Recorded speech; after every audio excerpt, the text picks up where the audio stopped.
नमस्कार दोस्तों, एक और धमाकेदार वीडियो के साथ हम आपके समक्ष हाजिर हैं। आज हम हिस्ट्री क्लास के मौर्य वंश और उनसे आगे जो बेहतरीन सवाल हैं, या प्रशासनिक हो या विविध के हो, उसमें से लिए गए सवाल हैं। तो शुरू करते हैं आज का पहला सवाल। पहला सवाल है, मौर्य काल में सड़क पर कीचड़ फैलाने पर कौन सा जुर्माना लगाया जाता था? ए रज्जु, बी पदोक सन्निध राधे, सी हिरण्य, डी गुल्म।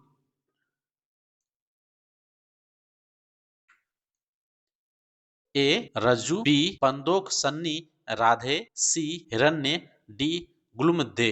इनका सही जवाब देना है आपको दोस्तों। इनका सही जवाब होगा ऑप्शन बी, वो है पंदोक सन्नी राधो। यदि आप हमारे चैनल पर नए हैं तो हमारे चैनल को लाइक शेयर सब्सक्राइब जरूर करें, और इस तरह के और भी आगे महत्वपूर्ण सवाल हैं। यदि आप रेलवे एसएससी या किसी गवर्नमेंट की एग्जाम की तैयारी कर रहे हैं तो यह वीडियो आपके लिए काफी मददगार साबित होगा। अगला सवाल देखते हैं। भब्रू शिलालेख जयपुर में अशोक स्वयं को किस नाम से संबोधित करता है? ए लाजा मगधे, बी धर्मरक्षित, सी मौर्य, डी महेंद्र। इनका सही जवाब है ऑप्शन ए, वो है पायदसी लाजो मगधे। अगला सवाल देखते हैं। बौद्ध ग्रंथ महावंश के अनुसार अशोक ने किस देश में धर्म प्रचार हेतु धर्म प्रचारक को नहीं भेजे? ए श्रीलंका, बी कश्मीर, सी यूनान, डी चीन। तो दोस्तों इनका सही जवाब है ऑप्शन डी, वो है चीन में बौद्ध प्रचारक के लिए किसी प्रचारक को नहीं भेजे थे अशोक। अगला सवाल देखते हैं। मौर्य काल में राजकीय भूमि से प्राप्त आय को क्या कहा जाता? ए सीता, बी रज्जु, सी बलि, डी तरदय। इनका सही जवाब है ऑप्शन ए, वो है उसे सीता कहा जाता है। अगला सवाल देखते हैं। मौर्य प्रशासन में 8 ग्राम के समूह को क्या कहा जाता था? ए ग्राम, बी खरवटिक, सी संग्रहण, डी द्रोणमुख। इनका सही जवाब है ऑप्शन डी, वो है द्रोणमुख कहा जाता था। अगला सवाल देखते हैं। कौशाम्बी या प्रयाग लघु स्तंभ लेख को क्या कहा जाता है? ए रानी का शिलालेख, बी पायदसी लाजा मगधे, सी मौर्य वंश, डी धर्मचक्र। इनका सही जवाब है ऑप्शन ए, वो है रानी का शिलालेख। अगला सवाल। अशोक द्वारा निर्मित स्तूप कहाँ स्थित है? ए सांची, बी ताम्रपर्णी, सी कश्मीर, डी यूनान। इनका सही जवाब है ऑप्शन ए, वो है सांची में। अगला सवाल देखते हैं। मौर्य काल में ब्राह्मण बच्चे एवं विकलांग किससे मुक्त थे? ए सैनिक सेवा से, बी कर सेवा से, सी धार्मिक अनुष्ठान से, डी शिक्षा से। इनका सही जवाब है ऑप्शन बी, वो है कर से। अगला सवाल। अशोक ने किस नगर का निर्माण नहीं कराया? यह जवाब देना है। ए श्रीनगर, बी ललित पाटन, सी पाटलिपुत्र, डी बनारसी। इनका सही जवाब है ऑप्शन डी, वो है वाराणसी का निर्माण अशोक ने नहीं करवाया। अगला सवाल। मौर्य काल में सैनिकों का शुल्क कौन सा कर कहलाता था? ए करदय, बी गुल्मदय, सी बलि, डी प्रणय। इनका सही जवाब है ऑप्शन बी, वो है गुल्मदेह। अगला सवाल। अशोक द्वारा निर्मित स्तूप की विशेषता क्या थी? ए 4 सिंह युक्त शीर्षक, बी 3 सिंह युक्त शीर्षक, सी त्रिभुज युक्त शीर्षक, डी चक्र युक्त शीर्षक। इनका सही जवाब है ऑप्शन ए, वो है 4 सिंह युक्त शीर्षक। अगला सवाल। मौर्य काल में नगद कर को क्या कहा जाता था? ए हिरण्य, बी बलि, सी तरदय, डी प्रणय। इनका सही जवाब है ऑप्शन ए, वो है हिरण्य। अगला सवाल। मौर्य काल में धार्मिक भेंट के रूप में लिया जाने वाला कर कौन सा था? ए रज्जु, बी पिंडकर, सी भाग, डी बलि। इनका सही जवाब है ऑप्शन डी, वो है बलि। अगला सवाल। अशोक स्तंभ लेख में पत्थर कहाँ से निकाला जाता था? ए तरमर्नी, बी यूनान, सी पाटलिपुत्र, डी चुनर। इनका सही जवाब है ऑप्शन डी, वो है चुनर से निकाला जाता था। अगला सवाल। मौर्य काल में 10 ग्राम के समूह को क्या कहा जाता था? जैसे आजकल 10 ग्राम को सोने के भाव में बोलते हैं एक भरी, उसी प्रकार उस समय क्या कहा जाता था 10 ग्राम को? ए ग्राम, बी विषय, सी संग्रहण, डी खारुटिक। इनका सही जवाब है ऑप्शन सी, वो है उसे संग्रहण कहा जाता था। अगला सवाल, मौर्य काल में व्यापारी काफिलों के प्रधान को क्या कहा जाता था?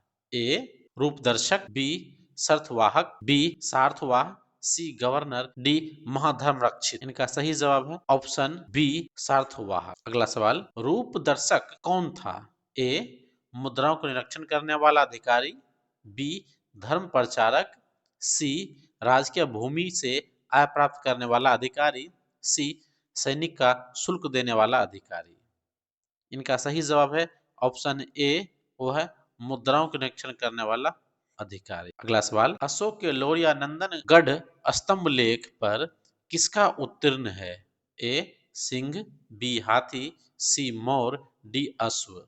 इनका सही जवाब है ऑप्शन सी, वो है मोर। अगला सवाल, अशोक शासकों में से किसने देवानाम प्रिय की उपाधि धारण की? ए चंद्रगुप्त मौर्य और बिंदुसार, बी अशोक और दशरथ, सी तुष्मीय और सविशाख, डी रुद्रदामन और चक्रपालित। इनका सही जवाब है ऑप्शन बी, वो है अशोक और दशरथ ने धारण किया। अगला सवाल, सुदर्शन झील का निर्माण किसने करवाया था? ये काफी महत्वपूर्ण सवाल है, ये बार बार पूछे जाते हैं और इसमें आपको कंफ्यूज नहीं होना है।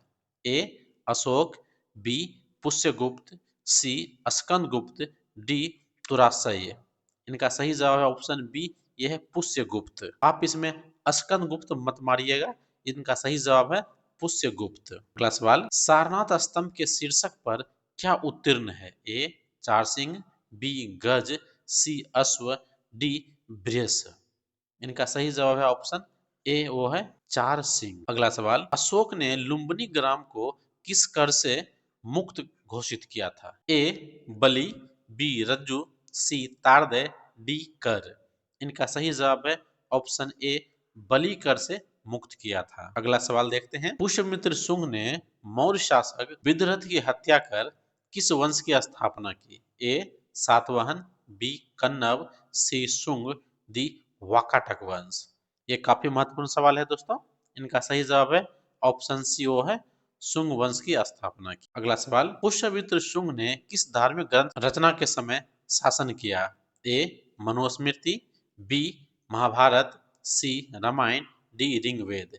इनका सही जवाब है ऑप्शन ए, वो है मनुस्मृति। अगला सवाल, हेलियोडोरस कौन था? ए यमन शासक का राजदूत, बी कन्नव वंश का शासक, सी सातवाहन वंश का प्रमुख, डी वाकाटक वंश का संस्थापक। इनका सही जवाब है ऑप्शन ए, वो है यमन शासक का राजदूत। अगला सवाल, सातवाहन वंश का प्रथम प्रमुख शासक कौन था? ए सतकर्णी प्रथम, बी पलुमावी चतुर्थ, सी सिमुक, डी सतकर्णी द्वितीय। इनका सही जवाब है ऑप्शन सी, वो है सिमुक। अगला सवाल देखते हैं, गौतमी पुत्र सतकर्णी की माता का नाम क्या था? ए नैनिका, बी नागनिका, सी गौतमी बलश्री, सी वशिष्ठ पुत्री। इनका सही जवाब है ऑप्शन सी, वह गौतमी बलश्री। अगला सवाल देखते हैं, दो पतवारों वाले जहाज का अंकन किसके सिक्के पर मिला था? ए सतकर्णी प्रथम, बी वशिष्ठ पुत्र पुलमावी, सी सिमुक, डी सतकर्णी द्वितीय।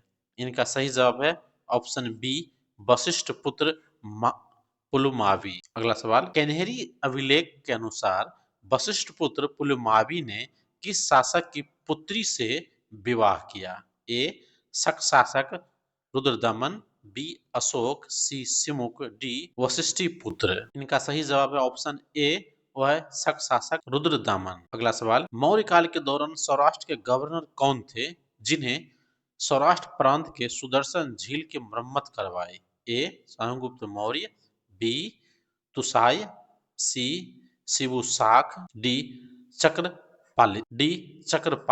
इनका सही जवाब है ऑप्शन सी, वह सुविशाख। ऐसा करते हैं, हमारा वीडियो आपको अच्छा लगा होगा। हम रोज दोस्तों इस बेहतरीन सवाल की सीरीज लाते हैं, जिसे आप देखिए और नोट कीजिए, आपको किसी भी एग्जाम के लिए काफी मददगार साबित होगी। नमस्कार।